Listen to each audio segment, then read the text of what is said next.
فضائل و برکات ہیں. بڑی خوبصورت حدیث پاک ہے نبی پاک علیہ الصلوۃ والسلام کی. ہم سب کے دلوں میں کچھ نہ کچھ تمنائیں ہوتی ہیں، ڈیزائرز ہوتی ہیں، خواہشات ہوتی ہیں، اور تمنا یہ ہوتی ہے وہ پوری ہو جائے ہیں.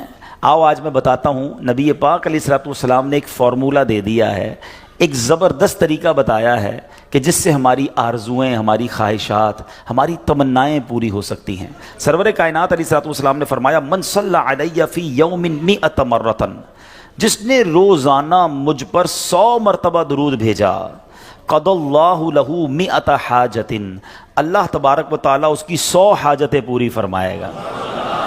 100 درود 100 حاجتیں. ہم تو 2-3 حاجتیں پھر ایسے پھنسے ہوئے ہیں کہ وہ کام سیدھے ہو جائیں تو پتہ نہیں کتنے بڑے معاملے حل ہو جائیں گے. 100 حاجتیں. اچھا پھر کرم نوازی دیکھو، اللہ کریم ہے نا، بندوں پر مہربان ہے، وہ زیادہ جانتا ہے، بہتر جانتا ہے کون سی چیز ہمارے لیے کتنی ضروری ہے. تو پھر آقا فرماتے ہیں 70 منہا لآخرتہ و30 منہا لدنیا. آقا فرماتے ہیں ان میں 70 آخرت کی اور 30 دنیا کی حاجات ہوں گی. دنیا میں 30 حاجتیں پوری ہو جائیں گی اور آخرت کی 70 حاجتیں پوری ہوں گی. اور کرنا کیا ہے، محنت کیا کرنی ہے، کوشش کیا کرنی ہے، صرف 100 بار درود پاک پڑھنے والے کو یہ اجر ملتا ہے. تو اے میرے میٹھے اسلامی بھائیوں، چلتے پھرتے اٹھتے بیٹھتے آج کل سوشل میڈیا پہ گھنٹوں ہمارے وقت گزر رہے ہیں، اس سے بچیے اور درود پاک اپنی زبان پر جاری رکھیے. پھر دیکھیں انشاءاللہ.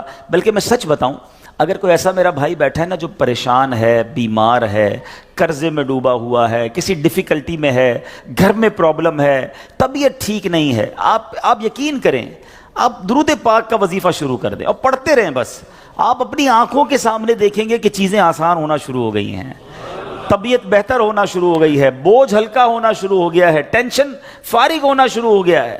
مسئلہ یہی تو ہے کہ پرابلم میں، مشکل میں ہم سب کو یاد کرتے ہیں، سب کے پاس جاتے ہیں، نہیں پکارتے تو اپنے رب کو نہیں پکارتے، اللہ کے حبیب علیہ الصلوۃ والسلام پر درود نہیں پڑھتے. تو اپنی عادت بنائیں. اور درود پاک تو کب کب کس کس کو کام آیا ہے. اگر میں یہ کہوں نا کہ میری اور آپ کی دنیا میں آمد کا ایک سبب بھی ہم سب کی جو تخلیق ہوئی ہے، ہمارے جد امجد کون ہیں، ہم کس کی اولاد ہیں؟ حضرت آدم علیہ السلام کی. اچھا ماشاءاللہ، حضرت آدم یعنی ہماری امی حضور پھر کون ہوئی؟ بی بی حوا. ماشاءاللہ اتنا تو پتہ ہے نا. حضرت آدم اور بی بی حوا کا رشتہ کیسے ہوا آپ کو پتہ ہے؟ یہ نکاح کیسے ہوا، یہ رشتہ ہوا، یہ جوڑا بنا تو یہ سلسلہ بنی آدم شروع ہوا نا، اولاد شروع ہوئی، اور بڑھتے بڑھتے بڑھتے آج ہم سارے دنیا میں آ گئے. ہمیں آدمی کہا کیوں جاتا ہے؟ ہم حضرت آدم علیہ السلام کی اولاد ہے نا.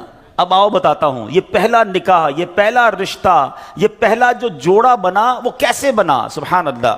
اب اس کے بارے میں یہ آتا ہے کہ جب علامہ نبہانی رحمۃ اللہ تعالی نقل کرتے ہیں کہ جب اللہ عز و جل نے حضرت آدم علیہ السلام کو پیدا کیا، انہوں نے آنکھیں کھولی تو عرش پر اسم محمد صلی اللہ تعالی علیہ وسلم لکھا ہوا دیکھا.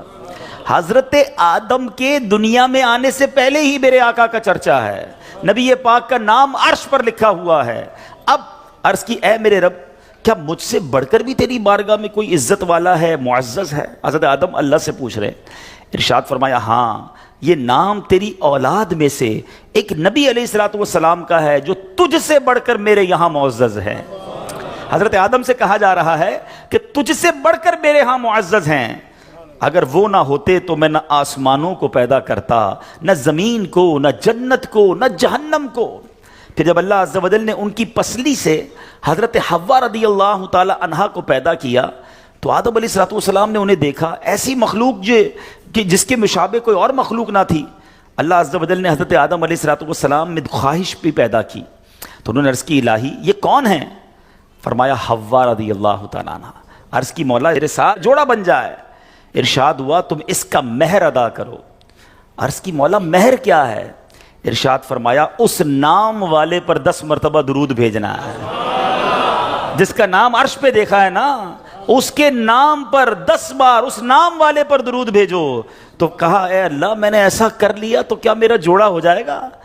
میرا جوڑا بن جائے گا؟ فرمایا ہاں، اب حضرت آدم علیہ السلام نے 10 بار درود پاک پڑھا اور یہ مہر بنا حضرت آدم علیہ السلام اور بی بی حوا رضی اللہ تعالیٰ عنہ کے درمیان جوڑا بننے کا رشتہ ہوا، اور اس کے بعد یہ ساری کائنات میں جو ہم دنیا میں آئے تو گویا پتہ چلا کہ وجہ تخلیق کائنات، یہ تو اس حدیث سے بھی پتہ چل گیا کہ نبی پاک علیہ السلام کے لیے یہ کائنات بنائی گئی، اور سبحان اللہ حضرت آدم علیہ السلام کا جو بی بی حوا سے جوڑا بنتا ہے اس کا مہر بھی نبی پاک پر درود پڑھنا ہے۔ اب سوچئے کب سے نبی پاک پر درود بھیجا جا رہا ہے، کب سے میرے آقا کا چرچا ہے۔ اللہ اکبر۔ شاعر لکھتے ہیں نا کہ یہ کائنات بنائی کیوں گئی، اتنی سجائی کیوں گئی، سبحان اللہ۔ وہ کہتے ہیں کہ خدا کیوں نہ کرتا آرائشیں بزم امکا میں، خدا کیوں نہ کرتا آرائشیں دنیا کے ساما میں، تمہیں دولہا بنا کے بھیجنا تھا بزم امکا میں۔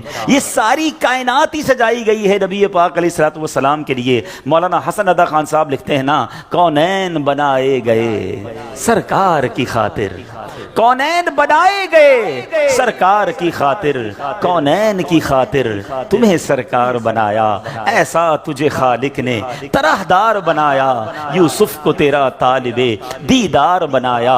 حضرت آدم علیہ السلام نے جب یہ سوال کیا ہوگا، ذرا امیجن کریں کہ یا اللہ مجھ سے بڑھ کر بھی کوئی تیرے ہاں عزت والا ہے، تو بتایا کیا گیا ہے تیری اولاد میں آنا تیرے بعد بظاہر ہے، مگر تجھ سے بھی زیادہ عزت والا ہے۔ سیدی اعلیٰ حضرت امام اہل سنت بڑا پیارا شعر لکھتے ہیں کہ جب سے حضرت آدم علیہ السلام کو یہ پتا چلا کہ میری اولاد میں کوئی ایسی شخصیت نے بھی آنا ہے جو رب کے یہاں اتنا مقبول ہے، تو اس کی یاد میں حضرت آدم علیہ السلام گویا گم رہا کرتے۔ سبحان اللہ۔ سیدی اعلیٰ حضرت لکھتے ہیں کہ حضرت آدم علیہ السلام کیا کہا کرتے کہ ظاہر میں میرے پھول ہیں، حقیقت میں میری اصل۔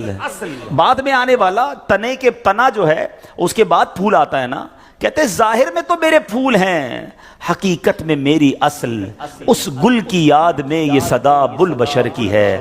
ابو البشر کہتے ہیں حضرت آدم علیہ السلام کو، وہ اس وقت بھی نبی پاک کو یاد کرتے تھے کہ ایک پھول نے آنا ہے، لیکن باغ سجایا اسی کے لیے گیا ہے، سب ساری کائنات سجی اسی کے لیے ہے۔ سیدی اعلیٰ حضرت لکھتے ہیں نا، کیا خوبصورت بات لکھتے ہیں، انہی کی بو مایہ سمن ہے، انہی کا جلوہ چمن چمن ہے، انہی سے گلشن مہک رہے ہیں، انہی کی رنگت گلاب میں، آقا ہی کا سب کچھ ہے، انہی کا سب یہ سجایا ہوا، ان کے صدقے سے یہ ساری کائنات بنی ہے۔